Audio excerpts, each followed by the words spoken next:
Una vez más, buenas noches, queridos amigos, colegas y futuros colegas de la práctica penal. El tema de hoy, cómo o qué debemos hacer los abogados frente al error judicial, frente a la mala administración de justicia. Tema práctico.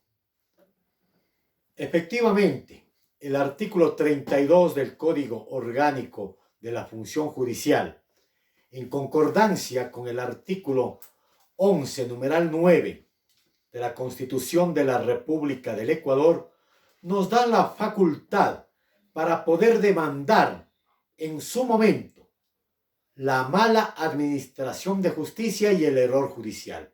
Específicamente, estas disposiciones constitucional y legal se refieren que el Estado es el responsable cuando hay una detención arbitraria, cuando hay error judicial, cuando hay violación al plazo razonable, cuando hay una inadecuada administración de justicia y por ende cuando hay una violación a las garantías y a los principios del debido proceso.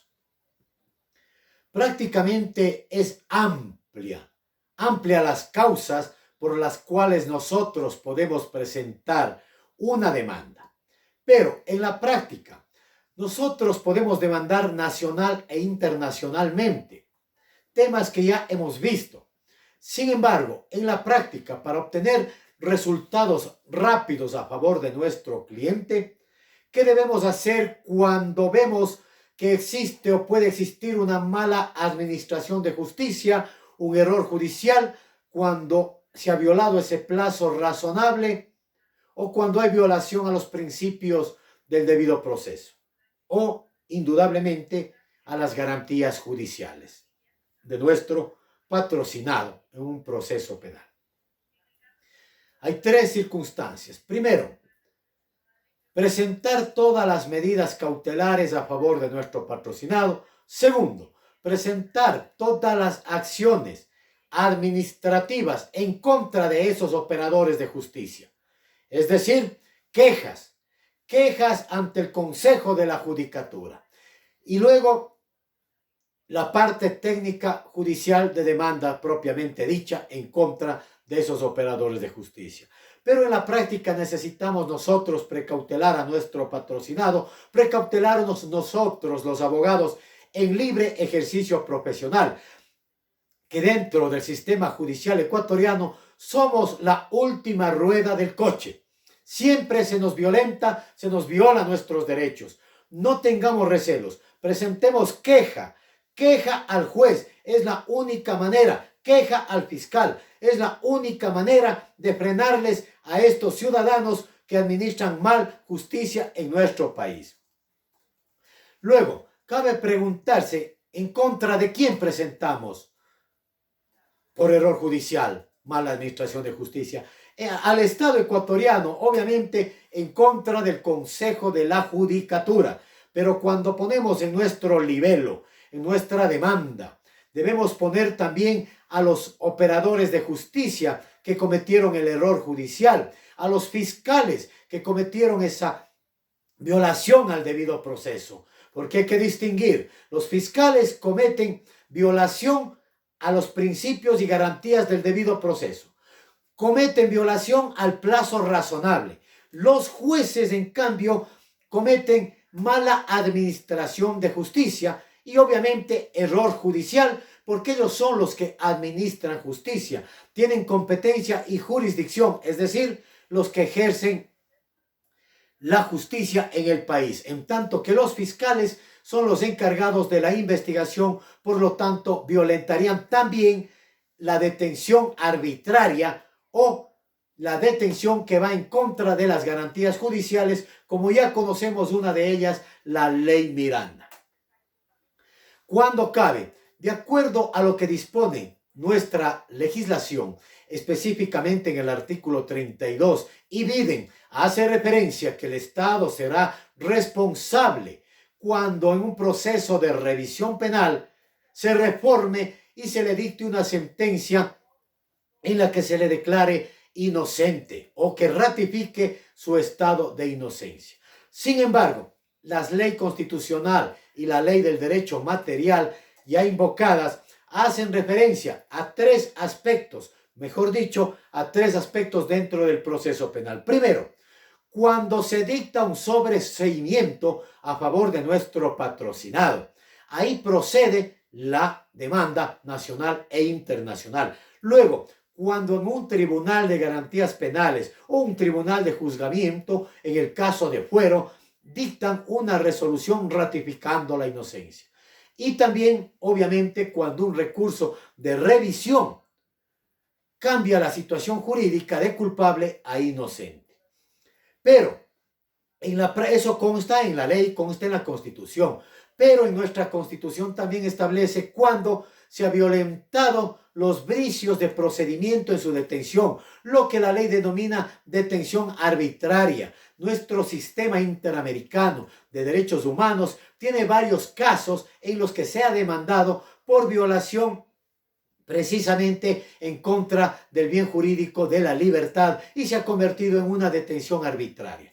Aquí cabe mencionar que también son responsables los miembros de la Policía Nacional, los jefes de las diferentes unidades que ordenaron o avalizaron en su momento una detención que aparentemente era legal y que obviamente luego los abogados demostramos que esa detención era ilegal, que no se cumplió el código de conducta de las naciones para la fuerza pública. Por ende, en su momento, en un juicio de repetición, esto es, cuando nosotros consigamos lo que solicitamos, el Estado tendrá que demandar a ese juez, a ese fiscal, a ese operador de justicia, a ese curial, a ese miembro de la Policía Nacional, a ese investigador que violaron los derechos del debido proceso, que violaron las garantías judiciales, que cayeron en detención ilegal o que hubo error judicial o, por supuesto, mala administración de justicia. ¿Qué solicitamos nosotros a través de nuestro patrocinado y para él? ¿Qué solicitamos? Dos cosas: el pago de daños y perjuicios y segundo, el pago del daño moral ocasionado. Esas dos circunstancias son las que están establecidas en el Código Orgánico de la Función Judicial y por supuesto también en la norma constitucional ya invocada. Cabe mencionar que para nosotros lograr una compensación hay que demostrar el daño material y el daño inmaterial. El daño material se refiere precisamente a los daños y perjuicios y el daño inmaterial se refiere al daño moral. ¿Qué pasa, por ejemplo, cuando una persona es detenida, se viola el debido proceso, luego es sobreseída o bien ratificada la inocencia o obviamente cambiada su situación jurídica? ¿Se ha cometido o no se ha cometido violación al debido proceso? ¿Se ha cometido o no se ha cometido violación a las garantías judiciales? Aquí es importante tener en cuenta el artículo 169 de la Constitución de la República del Ecuador. Tema práctico. Cuando dice que el sistema procesal es un medio para la realización de la justicia y que hará efectivas las garantías del debido proceso. ¿Dónde se encuentra ese debido proceso? Precisamente en el artículo 76 de la Constitución de la República del Ecuador. He dejado para este momento también una de las circunstancias por las cuales podemos demandar, específicamente el artículo 32 y vive, hace referencia también cuando se ha violado la tutela judicial efectiva. Importantísimo. Esto está garantizado en el artículo 75 de la Constitución de la República del Ecuador. Y cabe mencionar que la tutela judicial efectiva es aquella garantía que se supone los jueces de garantías penales, los jueces pluripersonales, los tribunales de alzada, ACO y ACUEN, respetan y hacen respetar aquello que establece el artículo 11, numeral 9 de la Constitución, cuando dice que el más alto deber del Estado es respetar y hacer respetar los derechos humanos, entre ellos todos los bienes jurídicos, tanto de la víctima cuanto del victimario. En este caso me estoy refiriendo como abogado en libre ejercicio, defensor, en este caso de un procesado o de una procesada. Cabe cuando no hay esa tutela judicial, cuando se ha violado la seguridad jurídica, cuando se ha violado la legalidad en los procesos, cuando se ha violado en la valoración de las pruebas legales, convirtiéndolas en ilegales, cuando fundamentalmente en los casos de carácter político en nuestro país no hay la imparcialidad, cuando tenemos jueces en la Corte Nacional, ciertos jueces que por dar sabor y gusto a sus amos y patrones del poder central, violan la tutela judicial efectiva. Ahí cabe la demanda por error judicial, por mala administración de justicia. ¿Dónde demandamos? En el Ecuador demandamos ante lo contencioso administrativo. ¿Bajo qué ley? Precisamente hoy, bajo el Código Orgánico General de Procesos, dentro del trámite contencioso administrativo y también dentro del trámite ordinario, obviamente de acuerdo a las reglas que nos señala para presentar una demanda nuestra legislación en el ámbito procesal civil, que sería el Código Orgánico General de Procesos, que conocemos tan solo leyendo y vemos los requisitos para establecer la demanda, y en algún tema ya lo hicimos y ya lo dijimos cómo demandar a nivel nacional. Por eso, suscríbete a nuestro canal de YouTube en Piche Greenland. Ahí constan todos, absolutamente todos nuestros temas e inquietudes que requieras en materia de derecho, fundamentalmente derechos humanos, derecho penal, ciencias internacionales, que es nuestra especialidad, y diplomacia también. Sin embargo, cabe preguntar, ¿cuándo prescribe? ¿Hasta cuándo puedes demandar? Efectivamente, la legislación ecuatoriana establece que puedes hacerlo hasta un plazo máximo de 4 años. 4 años a nivel nacional puedes demandar por error judicial ante lo contencioso administrativo. Es decir, pasa los 4 años, tú ya no podrías demandar de acuerdo a dicha disposición constitucional y disposición legal. ¿Qué es el juicio de repetición? Como había manifestado a un principio, nosotros, para hacer efectiva la compensación económica, debemos demandar a nivel nacional y a nivel internacional. Sin embargo, a nivel internacional hay una excepción. Puedes hacer pasado los 4 años. Claro, no podrías demandar ya dentro del país, pero sí puedes hacerlo fuera del país.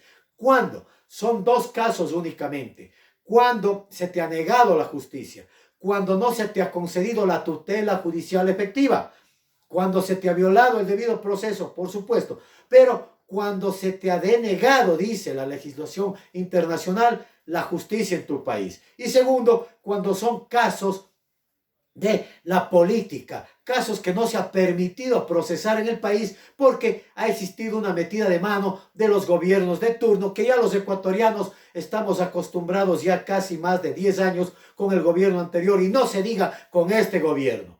Por ejemplo, el día de hoy, sorpresivamente, una vez más, hemos visto que solo la jueza Daniela Camacho es la que conoce los temas que el gobierno ecuatoriano sigue o persigue en contra de sus excoidiarios. Con esto damos por concluido el tema de hoy. Abrazos para todos y, por supuesto, continuaremos en vivo con temas importantes de la práctica penal.